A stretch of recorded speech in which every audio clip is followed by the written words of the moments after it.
The morning sun filtered through the tall windows of St. Catherine's Convent, casting long shadows across the polished wooden floors. Sister Margaret Mary walked slowly down the familiar hallway, her soft footsteps barely making a sound. At 73 years old, she had walked these same halls for 47 years, and every corner held a memory.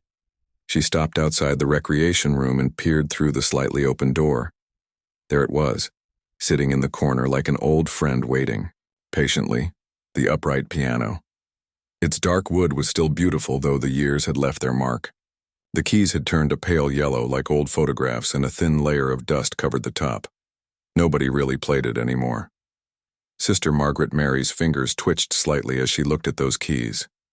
She could almost hear the music that once flowed from them back when she was young, and the world was full of possibilities. That was before she chose this life of service, before she traded her dreams of concert halls for chapel prayers. She had been only 26 when she first walked through these doors, fresh out of music school, with calloused fingertips from countless hours of practice and a head full of melodies. Her parents had been proud, but confused. "You have such a gift," her mother had said, tears in her eyes. "Are you sure this is what you want?" But Sister Margaret Mary had felt called to something bigger than herself. She wanted to serve others, to live a life of meaning beyond personal success. The piano could wait, she had thought. Maybe she could teach music to children at the convent, school, or play hymns during Sunday service. Those dreams had faded quickly. "Music is a distraction from our true purpose," Mother Superior had told her during her first week. "We are here to serve God through prayer and good works, not to entertain ourselves." Sister Margaret Mary had nodded respectfully, though something inside her had felt like a door closing. She packed away her sheet music in a small box under her bed and tried to focus on her new duties, helping in the kitchen, tending the garden, caring for the elderly sisters. Days turned into weeks, weeks into months, and months into years. The piano sat silent, collecting dust and the occasional glance from Sister Margaret Mary as she passed by. Sometimes late at night when she couldn't sleep, she would sneak down to the recreation room and just sit beside it. She never played. That would have been against the rules. But she would run her fingers along the smooth wood and remember. She remembered her first recital at age 8, wearing a white dress with tiny flowers on it, her legs barely reaching the floor from the piano bench. She remembered her teacher, Mrs. Johnson, who had kind eyes and always smelled like lavender. "You have magic in your fingers, dear," she used to say. "Never let anyone tell you otherwise." She remembered the hours of practice in her family's small living room, her mother cooking dinner in the kitchen while beautiful melodies filled their home. Her father would sometimes stop reading his newspaper just to listen, a smile spreading across his face. She remembered her final performance at music school, Chopin's Nocturne in E-flat major. The audience had been completely silent when she finished, and then the applause had been thunderous. Her professor had tears in his eyes. "You could play professionally," he had whispered. "You could tour the world." But here she was, decades later, still just looking at those dusty keys. The younger sisters didn't understand. When they occasionally saw her lingering near the piano, they would gently remind her about the rules. "Sister Margaret Mary, perhaps you could spend that time in prayer instead?" they would suggest kindly. "Or maybe help with the laundry." They meant well, she knew that. They were following the guidance they had been given, just as she had all these years. But sometimes she wondered if they understood what it felt like to have music trapped inside you, pressing against your ribs like a bird, trying to escape its cage. The piano had a story too. It had been donated by a wealthy family in the 1960s, back when the convent was newer and the rules were different. Sister Catherine, who had passed away 5 years ago, used to tell stories about the early days when the sisters would gather around it in the evenings. They would sing hymns together, their voices blending in harmony while one of them played. Those were beautiful times, Sister Catherine had said, her old eyes twinkling with memory. Music brought us together in a way that nothing else could. But times had changed. The current Mother Superior believed in a stricter interpretation of their vows. Music was seen as self-indulgent, unnecessary, even dangerous. "It draws attention to the individual rather than to God," she would say during their weekly meetings. Sister Margaret Mary had tried to explain once that music could be a form of prayer, that it could lift spirits and bring people closer to the divine. She had mentioned the Psalms, how David had used music to worship, but Mother Superior had dismissed her words with a wave of her hand. "That was different times, sister. We must focus on what truly matters." And so the piano remained silent. Some nights, Sister Margaret Mary would dream about playing. In her dreams, her fingers moved effortlessly across the keys, creating melodies that seemed to float on air. She would wake up with tears on her cheeks, her hands still moving as if they were searching for keys that weren't there. The other sisters noticed her sadness, though they didn't always understand its source. Sister Joan, who worked beside her, in the garden, would sometimes catch her humming quietly while they tended the vegetables. "You have a lovely voice," she would say. "Maybe you could lead us in hymns during evening prayers." But even that small suggestion was quickly discouraged. "We have established ways of doing things," Mother Superior would remind them. "There's no need to change what has worked for so many years." Sister Margaret Mary began to feel like she was living only half a life. On the outside, she appeared peaceful and content. She performed her duties with dedication, smiled at the right moments, and participated in all the required activities. But inside, there was an emptiness that seemed to grow larger each year. She watched the seasons change from the recreation room window. Spring would bring new growth to the garden. Summer would fill the air with the sound of children playing in the nearby park. Autumn would paint the trees in brilliant colors, and winter would blanket everything in quiet snow. Through it all, the piano waited. Sometimes visitors would comment on it. "What a beautiful instrument," they would say. "Does anyone play?"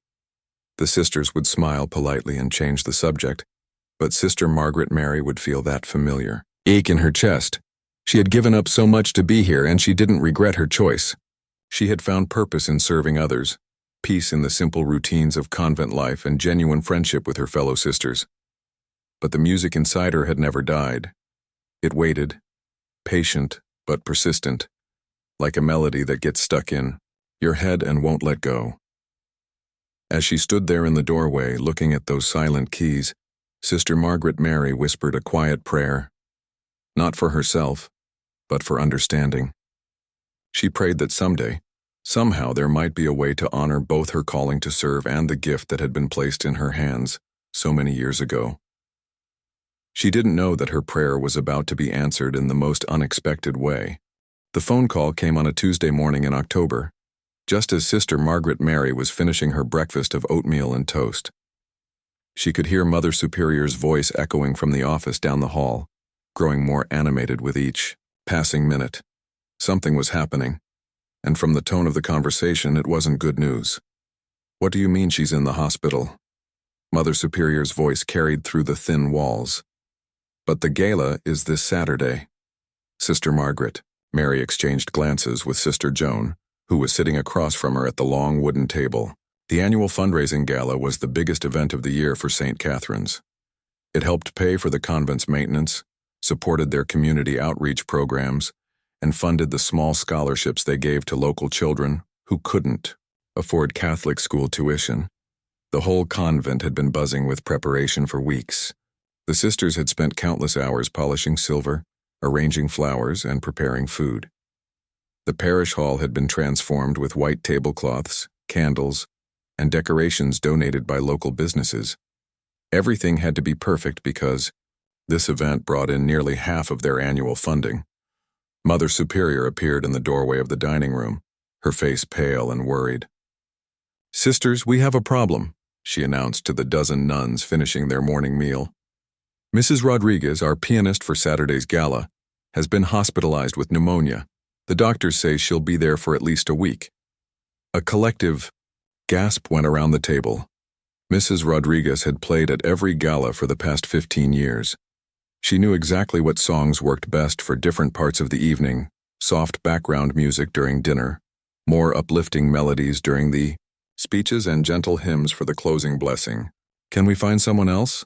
asked Sister Joan, always practical in a crisis. "I've been calling around all morning," Mother Superior replied, rubbing her forehead. "Every pianist in the area is either already booked or asking for more money than we budgeted. One man wanted $500 just for 3 hours of playing." Sister Margaret Mary felt her heart skip a beat. She looked down at her hands wrapped around her coffee cup and noticed they were trembling slightly.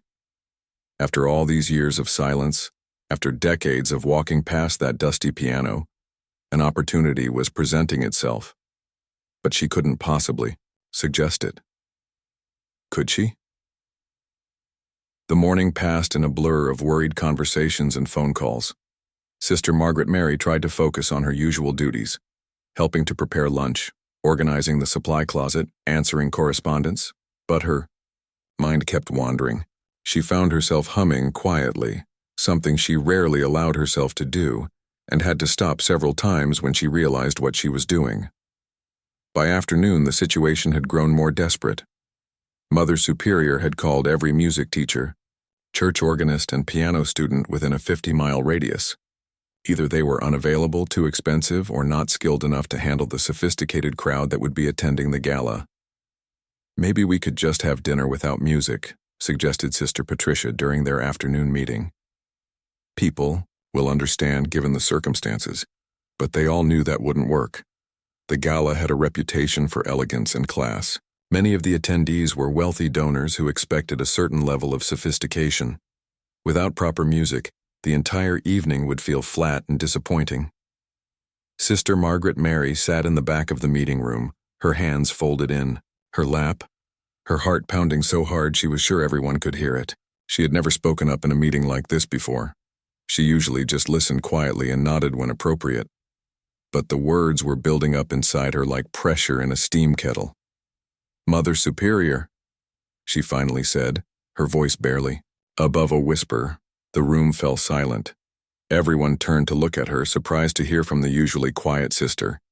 "Yes, Sister Margaret Mary?" Mother Superior asked, sounding tired and stressed.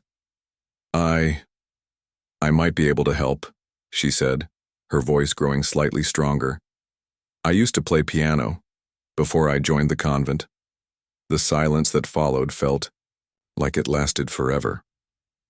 Sister Margaret Mary could feel her cheeks burning with embarrassment. Maybe she had made a terrible mistake. Maybe she should have kept quiet like she always did. Mother Superior's expression was unreadable. "Sister, I appreciate your willingness to help, but this is a very important event. We need someone with professional experience, someone who can handle the pressure of performing for 200 guests." "I understand," Sister Margaret Mary replied, her voice small again. "I just thought, well, I did study music in college, and I performed in recitals, and that was nearly 50 years ago," Mother Superior interrupted, not unkindly but firmly. "Playing piano is not like riding a bicycle. Skills fade without practice." Sister Margaret Mary nodded and looked down at her hands. Of course, Mother Superior was right. It had been decades since she had played seriously. Her fingers were older now, probably stiff from arthritis. What had she been thinking? But Sister Joan, who had been listening quietly, spoke up. "Maybe we could at least hear her play, just to see if it might work as a backup plan." Other sisters began murmuring agreement. Sister Catherine, the eldest among them, nodded enthusiastically. "I remember when Sister Margaret Mary first arrived. She mentioned she had studied music. Maybe it's worth a try?" Mother Superior looked around the room at the hopeful faces of her sisters, then back at Sister Margaret Mary. The pressure of the situation was clearly weighing on her. The gala was only 4 days away, and they were running out of options. "I suppose it wouldn't hurt to listen," she said reluctantly. "But Sister Margaret Mary, you must understand that this is just a test. Playing for our small community here is very different from performing at a formal gala." Sister Margaret Mary's heart leapt, but she tried to keep her expression calm and respectful.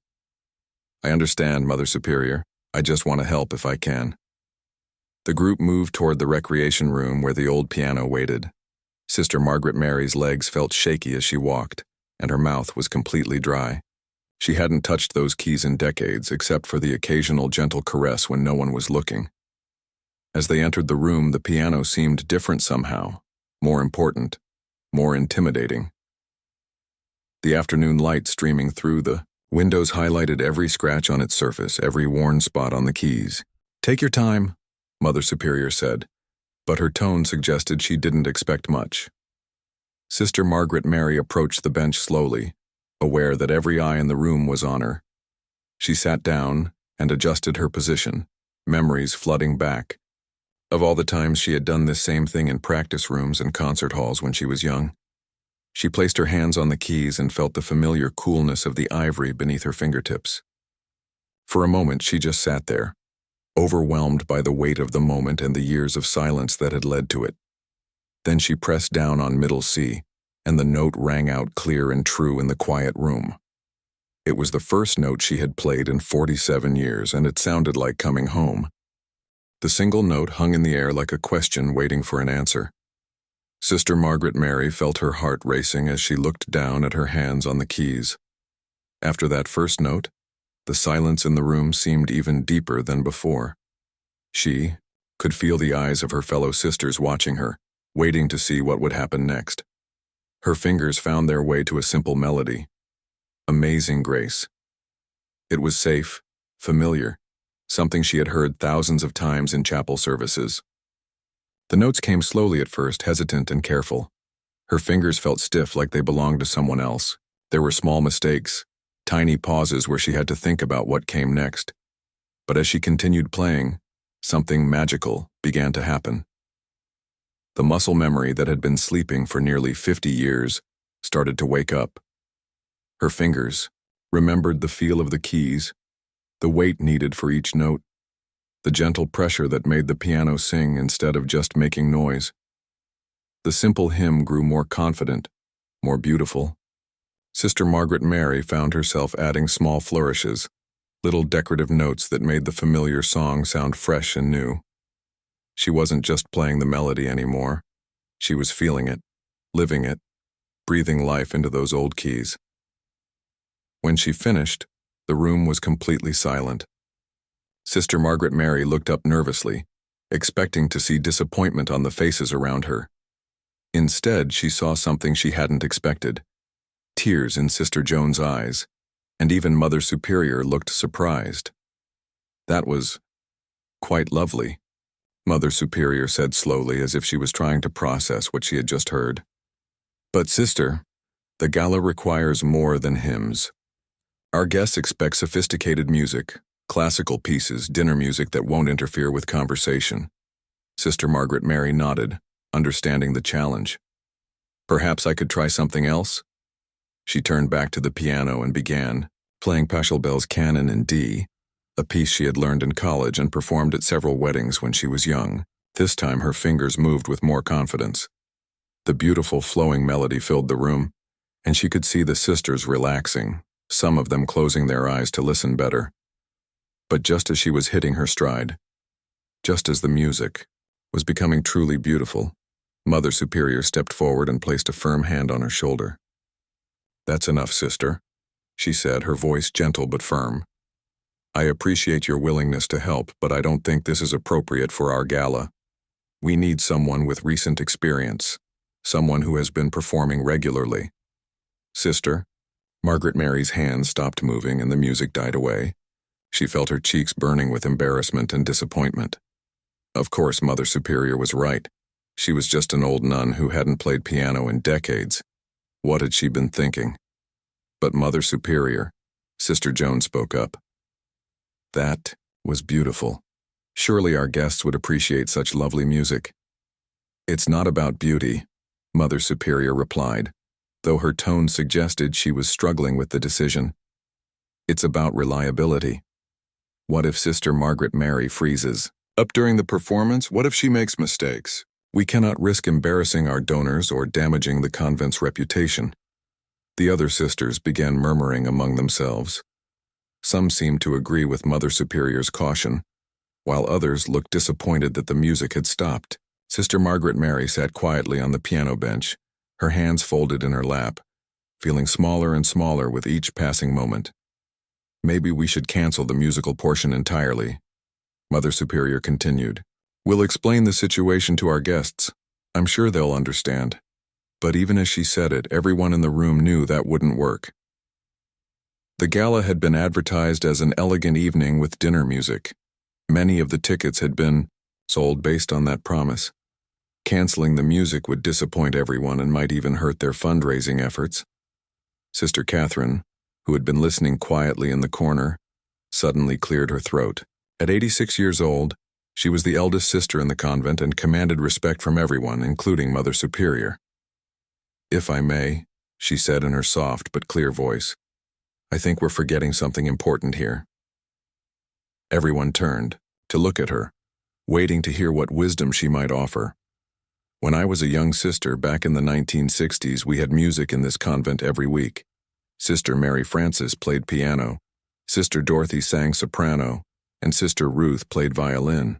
We believed then that music was a gift from God, meant to be shared and celebrated. She paused, looking around the room at the younger sisters who had never experienced those earlier, more musical days.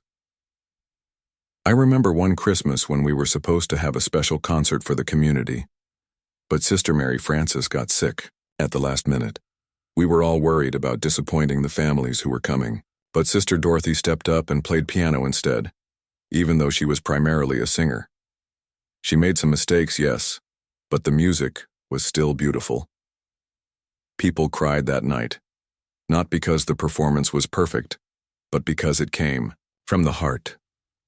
Sister Catherine's words hung in the air like the notes of Sister Margaret Mary's hymns had just moments before. Several of the sisters nodded, remembering stories they had heard about the convent's more musical past. I think, Sister Catherine continued, we've become so focused on avoiding mistakes that we've forgotten about embracing gifts. Sister Margaret, Mary has a gift. We all just heard it. Maybe it's not perfect after all these years, but it's real and it's beautiful. Mother Superior looked uncomfortable. She was clearly torn between her desire to maintain the convent's reputation and the growing sentiment among the sisters that Sister Margaret Mary should be given a chance. But what if she makes mistakes during the performance? Mother Superior asked, voicing her biggest fear. Then she makes mistakes, Sister Catherine replied simply. The guests are coming to support our mission, not to judge a piano performance. They'll appreciate the effort and the heart behind it. Other sisters began speaking up, sharing their own thoughts and encouragements. Sister Joan mentioned how peaceful the music had made her feel. Sister Patricia said it reminded her of her grandmother's playing when she was a child. Even Sister Louise, who was usually very quiet, said she thought the music was like a prayer made of sound. Sister Margaret Mary listened to their words with growing amazement. After decades of being told that music was a distraction, that it wasn't appropriate for their religious life, here were her fellow sisters defending not just her playing, but the very idea that music could be a form of worship and service. Mother Superior stood quietly for a long moment, clearly wrestling with her decision. She looked at Sister Margaret Mary, still sitting at the piano bench, then at the hopeful faces of the other sisters, then back at the piano itself. Sister Margaret Mary, she finally said, if you're truly willing to take on this responsibility, and if you understand the importance of this event to our community, then perhaps we could give you a chance. Sister Margaret Mary felt her heart leap, but she kept her voice steady as she replied, I understand completely, Mother Superior. I won't let the convent down. You'll need to practice, Mother Superior warned. Every day between now and Saturday. And you'll need to prepare a full program of appropriate music for the entire evening. I will, Sister Margaret Mary promised, already thinking about the pieces she remembered, the songs that had been sleeping in her heart for so many years. As the meeting broke up and the sisters began to file out of the room, Sister Margaret Mary remained at the piano. She placed her hands on the keys once more and began to play softly, a melody that seemed to come from somewhere deep inside her soul. For the first time in 47 years, she wasn't just Sister Margaret Mary the nun. She was Sister Margaret Mary the musician, and she had work to do. Saturday evening arrived faster than Sister Margaret Mary had expected. The past 4 days had been a whirlwind of practice, preparation, and growing anxiety. She had spent every free moment at the piano, her fingers slowly remembering pieces she thought were lost forever. The muscle memory was still there, buried under decades of silence but awakening like flowers after a long winter. The parish hall looked magnificent. White tablecloths covered round tables for 8, each decorated with small bouquets of autumn flowers donated by the local florist. Candles flickered in glass holders, casting a warm glow across the room. The sisters had outdone themselves with the decorations transforming the simple community space into something elegant and inviting.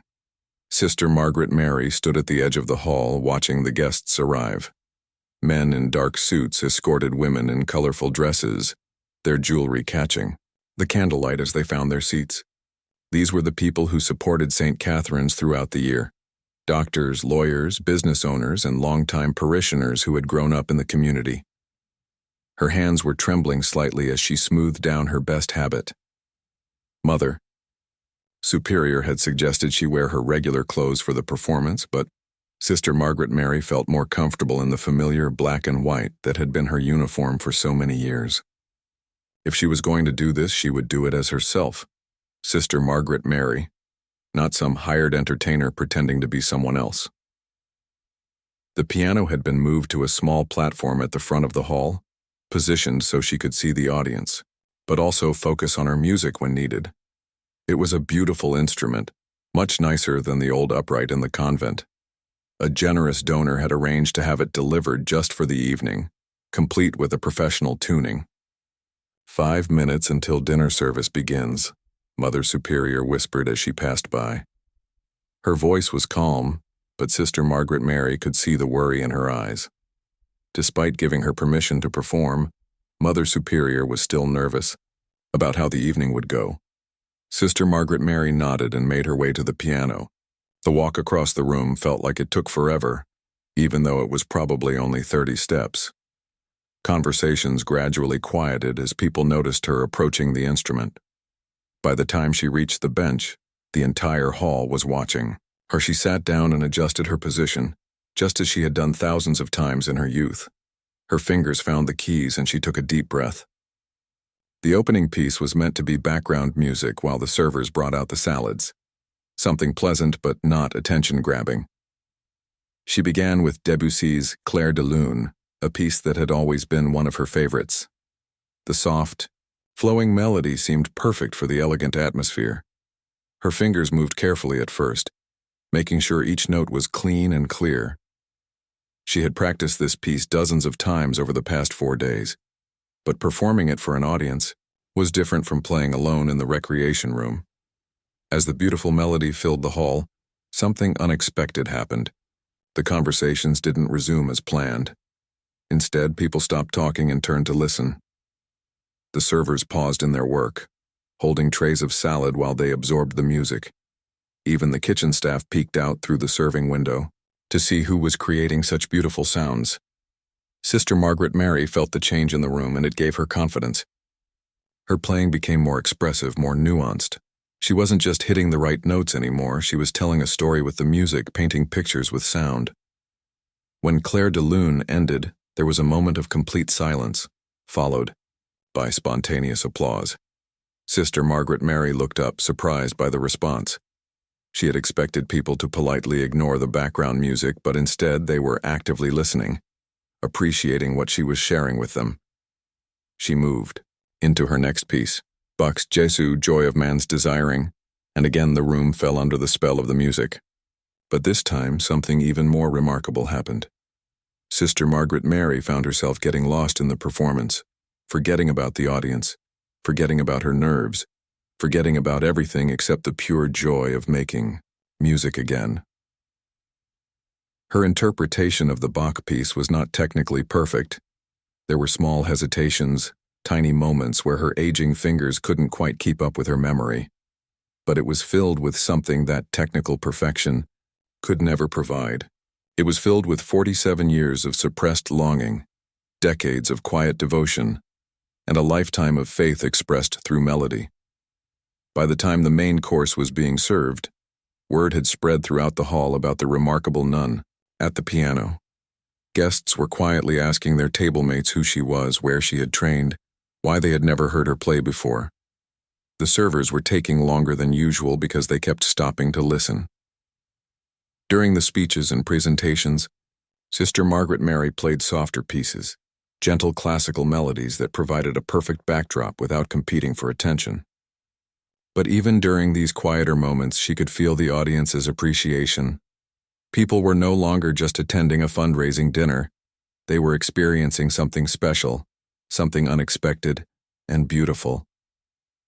Then came the moment that changed everything.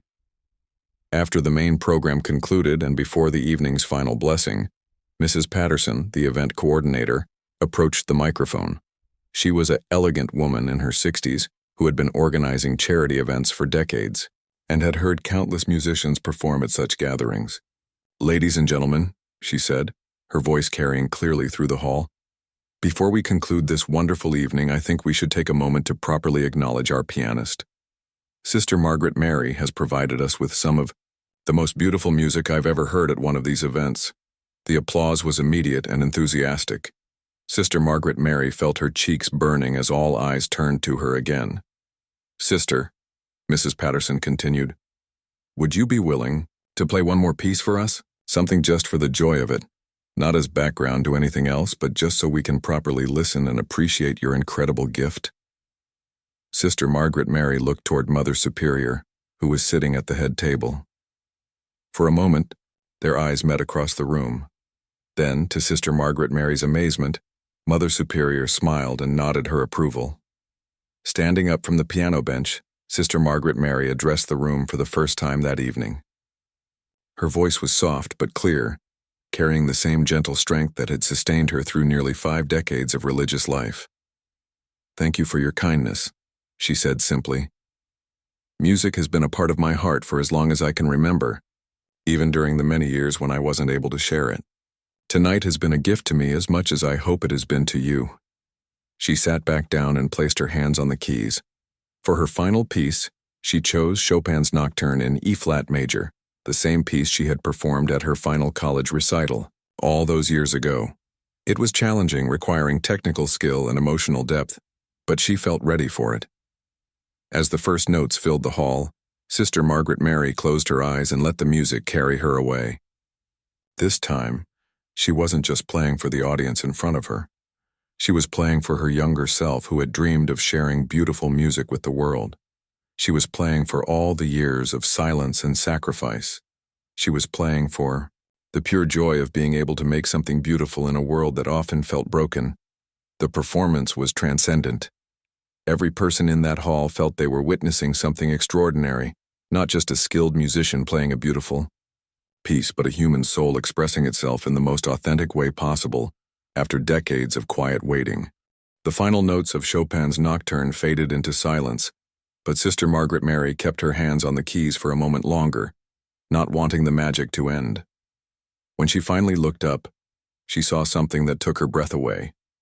The entire hall had risen to their feet, and tears were streaming down faces throughout the audience. The applause that followed was unlike anything she had ever experienced. It wasn't the polite clapping that usually followed dinner entertainment.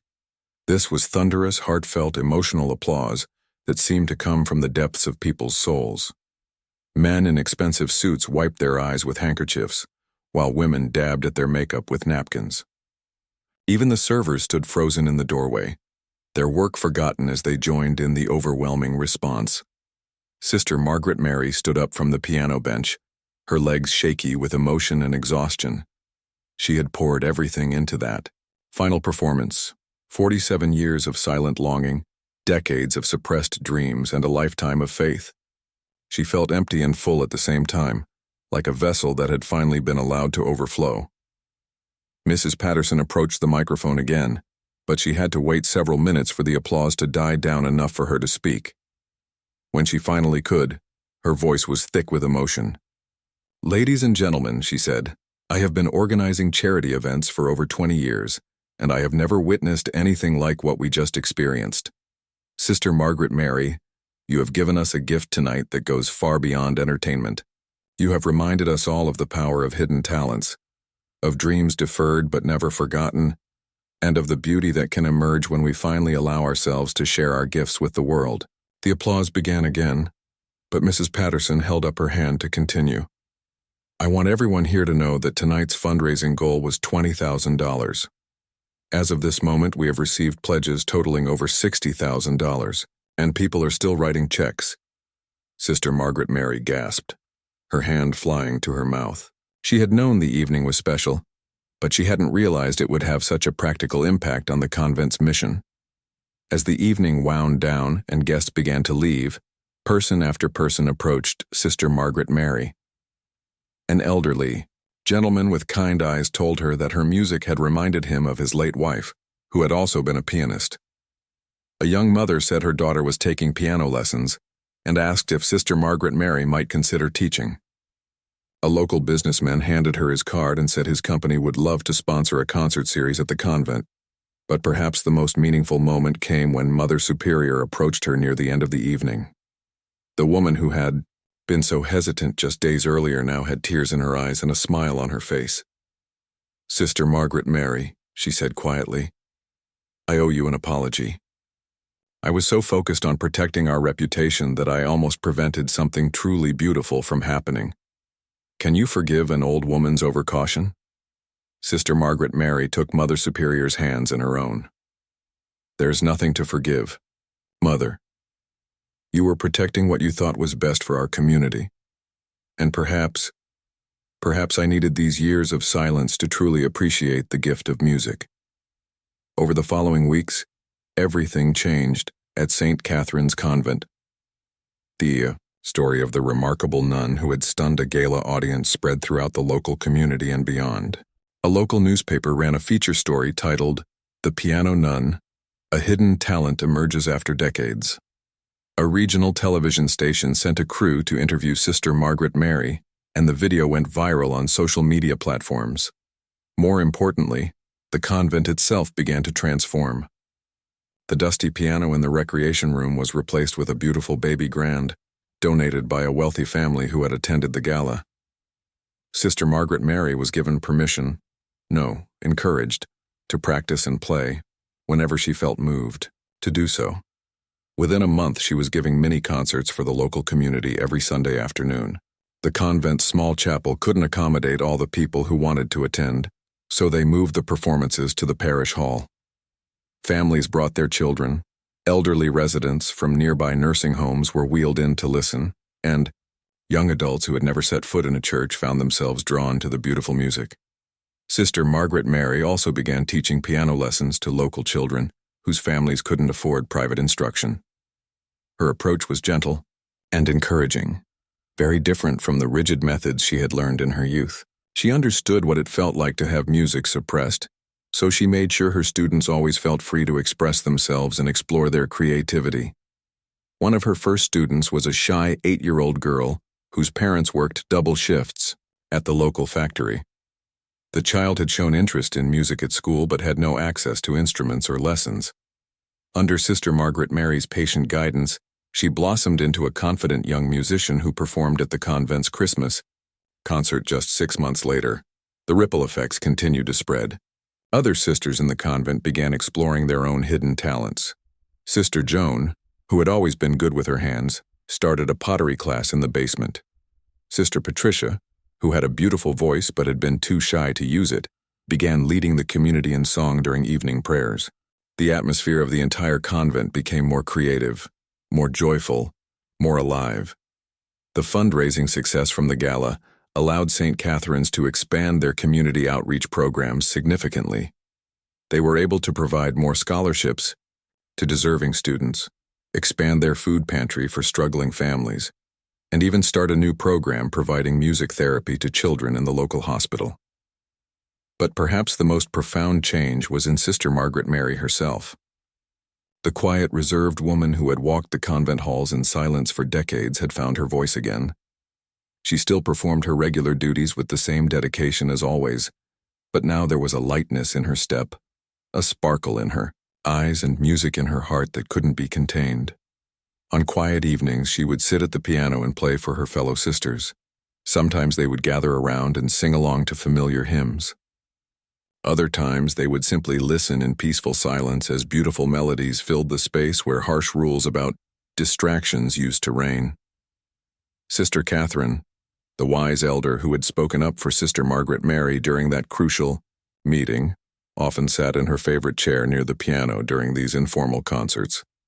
One evening, as Sister Margaret Mary finished playing a particularly moving piece, Sister Catherine smiled and said, "You know, dear, I think this is what heaven must sound like." The transformation wasn't just about music, though music had been the catalyst. It was about recognizing that gifts are meant to be shared, that talents are meant to be celebrated, and that sometimes the most beautiful things in life come from the places we least expect them. Sister Margaret Mary's story spread far beyond their small community. She received letters from people around the world who had heard about her journey. Other religious communities reached out, asking for advice on how to balance tradition with the celebration of individual gifts. Musicians who had given up their art for other pursuits wrote to thank her for inspiring them to return to their music. A year after that life-changing gala, Sister Margaret Mary sat at her piano preparing for another community concert. But this time, she wasn't nervous. She wasn't worried about making mistakes or disappointing anyone. She had learned that when you play from the heart, when you share your gifts with love and authenticity, the music itself takes care of everything else. As she began her performance that evening, playing the same Chopin nocturne that had changed everything a year before, Sister Margaret Mary smiled. She was still the same person who had devoted her life to serving others and serving God. But now she understood that sharing her musical gift wasn't a distraction from that service. It was one of the most beautiful ways she could serve of all.